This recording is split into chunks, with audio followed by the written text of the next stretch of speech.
Subscribe कीजिए पीके tube Urdu channel को और बेल आइकन को दबाइए लेटेस्ट टेक्नोलॉजी वीडियो सबसे पहले देखने के लिए।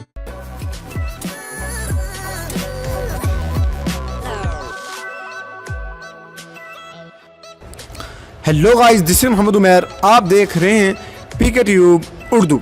आज की इस वीडियो में मैं आपको बताऊंगा कि हम किस तरह किसी को भी उसी के ही नंबर से कॉल कर सकते हैं। तो अगर आप चाहते हैं कि अपने फ्रेंड को या किसी को भी आप हैरान परेशान करना चाहते हैं, उसी के नंबर से उसको कॉल करना चाहते हैं, तो ये वीडियो लास्ट तक देखते रहें।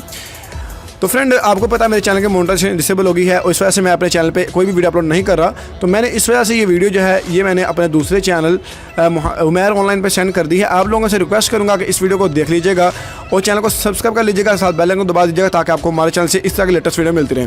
तो इस वीडियो का लिंक मैं डिस्क्रिप्शन में आपको प्रोवाइड कर दूँगा, आप वहाँ पर क्लिक करके इस वीडियो को देख सकते हैं।